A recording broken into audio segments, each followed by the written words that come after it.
کسی گاؤں میں ایک پہلوان رہتا تھا، اپنے علاقے کا بہت مشہور اور جانا مانا۔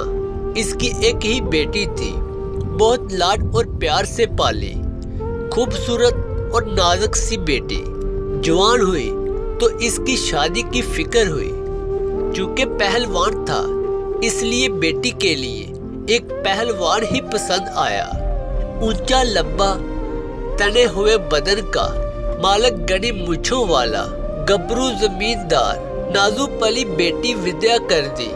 6 ماہ بھی نہ گزرے تھے کہ پہلوان داماد نے بیٹی کو مار پیٹ کر نکال دیا کہ گھر کا کوئی کام نہیں آتا اسے۔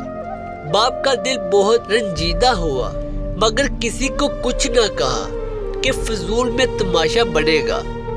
بیوی سے کہا کہ اسے ہر چیز سکھاؤ جو گھرداری کے لیے ضروری ہوتی ہے۔ ماں نے بیٹی کو جھاڑو پوچھا، کھانا پکانا سب سکھایا۔ چند ماہ بعد صلح صفائی ہوئی۔ داماد کو بلایا، معافی مانگی کہ شرمندہ ہے، لاڈ پیار میں گھرداری نہ سکھائی۔ 6 ماہ نہ گزرے، بیٹی پھر مار کھا کر میکے واپس آ گئی کہ کوئی سینہ پروانہ نہیں آتا۔ پھر پہلوان بہت دکھی ہوا، پھر بیوی کو کہا اسے سینہ پروانہ سکھاؤ۔ بیوی نے سلائی کڑھائی یہاں تک کہ پرندے بھی سکھائے۔ پھر داماد کو بلایا، غلطی کی معافی مانگی اور بیٹی رخصت کی۔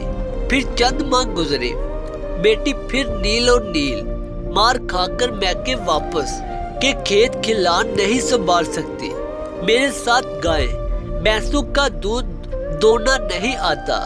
پہلوان بہت ہی دکھی، رنجیدہ۔ یا اللہ، کیسا نصیب ہے بیٹی کا۔ خیر بڑی عزت تھی، زمانے میں خاموش رہا، بیٹی کو ساتھ لے جاتا، کھیتی باڑی کے کام سکھائے۔ اور ایک بار پھر بیٹی بہت دعاؤں کے ساتھ رخصت کی۔ پھر چند دن گزرے، پھر بیٹی روتی میکے۔ پہلوان نے سوال کیا، بیٹی اب کیا ماجرا ہوا؟ کہنے لگی، میرا شوہر کہتا ہے تو آٹا گوندتے ہوئے ہلتی بہت ہے۔ پہلوان کو اب ساری بات سمجھ میں آئی۔ اس کے داماد کو عادت پڑ چکی تھی مارنے کی اور لت لگ گئی تھی بیوی پہ رعب جمانے کی۔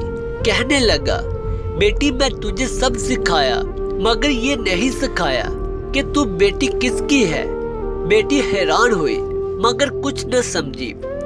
چند دن بعد داماد پہلوان کو احساس ہوا کہ بہت عرصہ گزرا، نہ سسر نہ معافی مانگی، نہ بیٹی واپس بھیجی۔ خیر خبر لینے سسرال کے گھر گیا۔ سسر نے دروازے پہ روک لیا اور کہا، انہی پیروں پہ واپس چلا جا، آج کی تاریخ یاد رکھ لے، پورے 2 سال بعد آنا اور آ کر بیوی لے جانا۔ اگر اس سے پہلے مجھے تو یہاں نظر آیا تو ٹانگیں تڑوا کر واپس بھیج دوں گا۔ 2 سال گزر گئے، داماد بیٹی کو لینے آیا۔ باپ نے خوشی خوشی رخصت کی۔ چند دن گزرے، پہلوان داماد نے عادت سے مجبور چیخنا چلانا شروع کر دیا اور مارنے کے لیے بیوی کی طرف ہاتھ بڑھایا۔ بیوی نے کسی منجے ہوئے پہلوان کی طرح شوہر کو بازو سے اٹھا کر زمین پر پھٹک دیا اور کہا، تو جانتا ہے نہ میں بیٹی کس کی ہوں۔ وہ سمجھ گیا کہ اب کی بار 2 سال میں باپ نے بیٹی کو کیا سکھا کر بھیجا ہے، اور اس کے بعد پہلوان کو دوبارہ بیوی سے اونچی آواز میں بات کرتے نہیں دیکھا گیا، اور بیٹی کبھی دوبارہ مار کھا کر میکے نہیں آئی۔ باپ نے بیٹی کو کیا سکھایا؟ آپ بھی جان گئے ہوگے، ہر چیز ماں کے سکھانے کی نہیں ہوتی۔ کچھ باتیں، کچھ اعتماد باپ بھی بیٹوں میں لاتا ہے۔ اس لیے میں سمجھتا ہوں جو دور جا رہا ہے اس میں بیٹیوں کو اپنی حفاظت کرنا ضرور سکھانا چاہیے۔